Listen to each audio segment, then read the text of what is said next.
এই সাত আকাশকে আমি একটার চেয়ে একটা বড় করে বানালাম।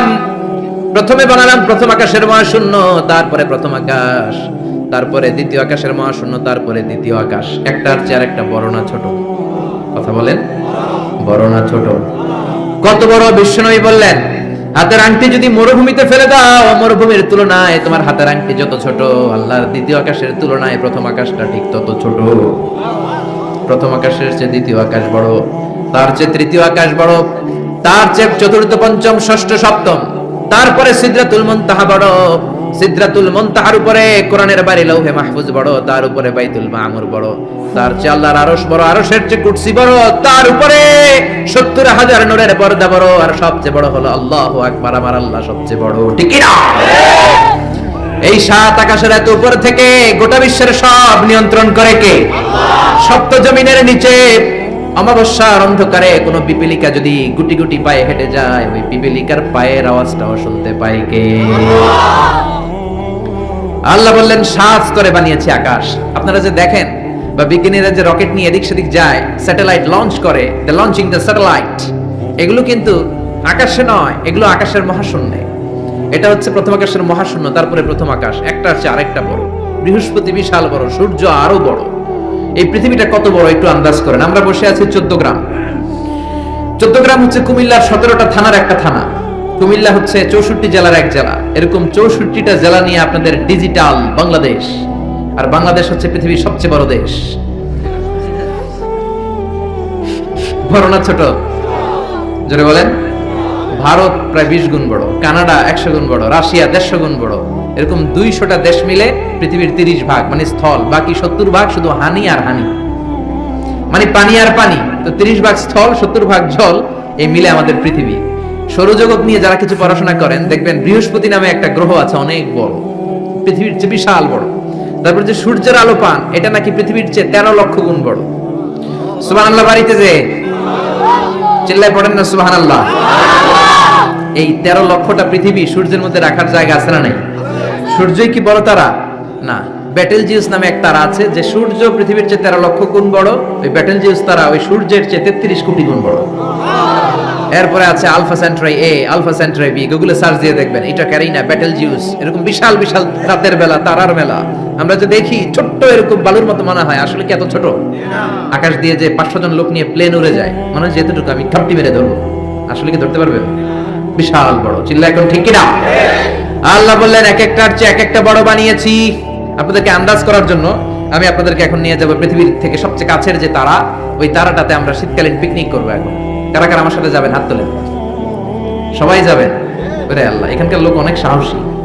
14 গ্রামের লোকজন সাহস বেশি। আলহামদুলিল্লাহ করবেন না? তো পৃথিবী থেকে সবচেয়ে কাছের তারার নাম হচ্ছে প্রক্সিমা সেন্ট্রাই। এই তারাতে আমরা শীতকালীন পিকনিক বনভোজন করব। যারা হাত তুলছেন তারাই যেতে পারবেন, বাকিদের নেওয়া হবে না। এখন হাত তুলে লাভ নেই, আগে হাত তোলা হয়ে গেছে। তো আমরা যে যাব, কি দিয়ে যাব? প্লেন দিয়ে যাবেন হুজুর? না, প্লেন দিয়ে যাওয়া যাবে না, কারণ যে মাধ্যাকর্ষণ শক্তি আছে, এই বলয়টা ভাঙতে প্লেন দিয়ে ভাঙা যায় না, রকেট লাগে, তাও দ্রুতগামী রকেট। নীল আর্মস্ট্রং যে রকেটটা দিয়ে চাঁদে নেমেছে, নাম হচ্ছে অ্যাপোলো 11।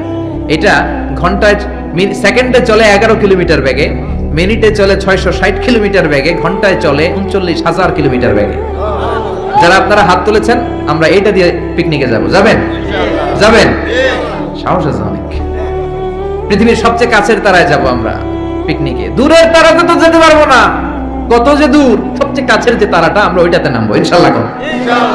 তাও যাব অ্যাপোলো 11 দিয়ে, যেটা ঘন্টায় চলে 39,000 কিলোমিটার বেগে। বাংলাদেশ থেকে আমেরিকা 10,000 কিলোমিটার দূর। তার মানে ওই রকেট দিয়ে আমেরিকা 1 ঘন্টা আপনি 4 বার যেতে আসতে পারবেন। সুবহানাল্লাহর ওয়াস্তে। আমরা এটা দিয়ে যদি পৃথিবীর সবচেয়ে কাছের তারা প্রক্সিমা সেন্ট্রাইতে যেতে চাই, যেটা 4.23 লাইট ইয়ার দূরে, এত দ্রুতগামী যানবাহন যেটা ঘন্টায় চলে কয় হাজার? 39,000। সবাই বলেন তো কয় হাজার? 39,000 কিলোমিটার বেগে চলে। এইটা দিয়ে যদি পৃথিবীর সবচেয়ে কাছের তারায় আমরা যেতে চাই পিকনিকে, আমাদের ওইখানে যেতে 1,15,000 বছর লেগে যাবে। সুবহানাল্লাহ কইতে পারলেন না মজা করে? আল্লাহু আকবার। এটা হলো সবচেয়ে কাছের তারায় যদি পিকনিক করি। পৃথিবীতে আবিষ্কৃত সবচাইতে দ্রুতগামী রকেট দিয়ে যদি আমরা পিকনিকে যাই, 1,15,000 বছর লেগে যাবে। আহা, আল্লাহ যদি বলে যাও আজারি, তুমি যখন পিকনিকে যাইবাই, তোমাকে সহ যারা হাত তুলছে সবার আমি হায়াত 1,15,000 বছর বাড়াই দিলাম। আমরা যাইতে শুরু করব, যারা হাত তুলে নাই এরা মইরা ভূত হয়ে যাবে সব, এদের নাতি নাতকর সব মরে যাবে, আমাদের আত্মীয় স্বজন সব মরে যাবে, আমাদের জেনারেশনের পরে জেনারেশন মরবে এরকম 6,000 প্রজন্ম মরে যাবে, তারপরে ওখানে যে নামার সময় আমাদের হবে। সুবহানাল্লাহ বলেন না? এজন্য আল্লাহ বললেন ওয়ালাকাদ যায়্যানাস সামাআদ দুনিয়া বিমাসাবিহা ওয়া জাআলনাহা রুজুমাল লিশ-শায়াতিন। ও গোলাম, চোখটা মেলে আকাশের দিকে তাকা, বিশাল বিশাল তারাগুলোকে তৈরি করেছে কে? বিশাল তারা দিয়ে আল্লাহ গোটা প্রথম আকাশের মহাশূন্যটাকে সুসজ্জিত করেছেন। জোরে বলেন ঠিক কিনা? বিশাল আকাশ। এরপর আল্লাহ বললেন ওয়াসিররু কাওলাকুম আও ইজহারু বিহি ইন্নাহু আলিমুম বিযাতিস সুদূর। তোমরা গোপনে বলো কিংবা প্রকাশ্যে বলো, কেউ দেখে না দেখে কে? কেউ যেটা শোনে না শোনে কে? কেউ যেটা বোঝে না বুঝে কে? কেউ যেটা পারে না পারে কে? পুলিশের চোখকে ফাঁকি দেয়া যায় কি যায় না? র্যাবের প্রধানের চোখ ফাঁকি দেয়া যায় কি যায় না? বিমানবন্দরের কাস্টমস অফিসারের চোখ ফাঁকি দেয়া যায় কি যায় না? ম্যাজিস্ট্রেটের চোখ পরীক্ষার হলে ম্যাজিস্ট্রেট যারা ঘোরাফেরা করে নকল ধরার জন্য, এদের চোখও ফাঁকি দেয়া যায় কি যায় না? আমার আল্লাহর চোখ ফাঁকি দেয়া যায় নাকি? রাত্রিবেলা দরজা বন্ধ করে জানলা লাগিয়ে লাইট বন্ধ করে পাপ করলেন, কেউ দেখে নাই, দেখেছে কে? এজন্য আল্লাহ বললেন লা তুদরিকুহুল আবসার ওয়া হুয়া ইউদরিকুল আবসার ওয়া হুয়াল লাতীফুল খাবীর। আল্লাহু আকবার। আল্লাহর চোখকে ফাঁকি দেয়া যাবে না। সে আল্লাহ বললেন গোলাম ওয়াল্লাযী জাআলা লাকুমুল আরদা যালুলান ফামশু ফি মানাকিবিহা ওয়া কুলু মির রিজকি ওয়া ইলাইহিন নুশুর। তিনি হলেন এমন আল্লাহ যিনি তোমাদের জন্য জমিনটাকে সমান বানিয়েছেন। সুবহানাল্লাহ। জমিন কি সমতল নাকি উঁচা নিচা? কথা বলেন। এই যে প্যান্ডেলটা যদি উঁচা নিচা হইতো, এখানে উঁচু এখানে নিচু, উঁচু নিচে বসতে পারতেন? উল্টায় পড়তেন, একজন আরেকজনের উপর চিত হয়ে পড়তেন, ঠিক কিনা? বিমান থেকে যদি আপনি তাকান দেখবেন পৃথিবীতে কেমন করে আল্লাহ ফ্ল্যাট বানিয়েছেন। আপনি বাংলাদেশের এক এয়ারপোর্ট থেকে যদি আরেক এয়ারপোর্টে যান, কক্সবাজার যদি যান, রাজশাহীতে যান, দেখবেন সবুজ কার্পেটিং করা। মনে হয় যেন বিমান থেকে সবুজ কার্পেট দিয়ে আল্লাহ বাংলাদেশটাকে বানিয়েছে। সুবহানাল্লাহ। কিন্তু সবুজ কার্পেট দেখে খুশি হওয়ার কারণ নাই, এই কার্পেটের ভেতরে আযাব আর গজব আছে না নাই? যে কোনো সময় ভূমিকম্প হতে পারে, যে কোনো সময় বন্যা হতে পারে, যে কোনো সময় শিলাবৃষ্টি হতে পারে, কি পারে না? শিলাবৃষ্টি চিনেন? চিনেন না? 14 গ্রামে তো হয় না শিলাবৃষ্টি, না হয়? আহা, একটুক মাত্র এই সাইজের শিলাবৃষ্টি পরে আমাদের ধান ক্ষেত শেষ, গম ক্ষেত শেষ। ওই যে আল্লাহ পানি পাঠাইতেছে উপর থেকে। শিলাবৃষ্টি যখন পড়ে গম ক্ষেত শেষ। আমাদের বাছুরগুলো যদি রাস্তায় থাকে, বাছুরের মাথার মধ্যে পড়লে, গায়ের উপর পড়লে বাছুরও শেষ। জোরে কোন ঠিক কিনা?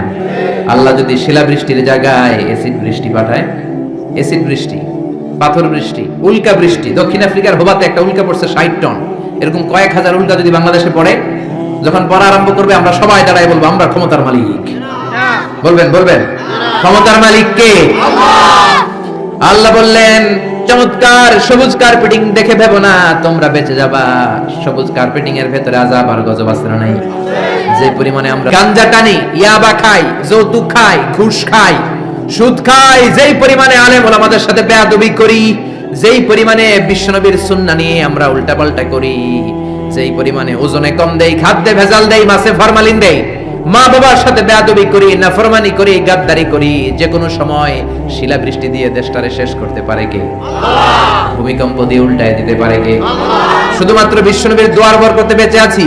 নবী বলেছেন আল্লাহ আগের উম্মতদেরকে যেমনি একসাথে আযাব দিয়ে শেষ করেছেন, আমার এই উম্মতে মুহাম্মদীকে একবারে আযাব দিয়ে মেরে দিয়েন না। এজন্য আল্লাহ একবারে মারে না, কিন্তু মাঝে মাঝে কিছু থ্রেট আছে না নাই? ধমক আছে না নাই? বন্যা আছে না নাই? তখন বলবেন আমরা আল্লাহ মাফ চাই, আল্লাহুম্মা আউযু বিওয়াজহিক বলবেন, আল্লাহ এটা থেকে পানাহ চাই, আমরা বাঁচতে চাই, আমরা মসজিদে ঢুকবো, আমরা নামাজে পড়বো, আমরা কোরআন মানবো, আর আইন মানবো কার? আল্লাহ।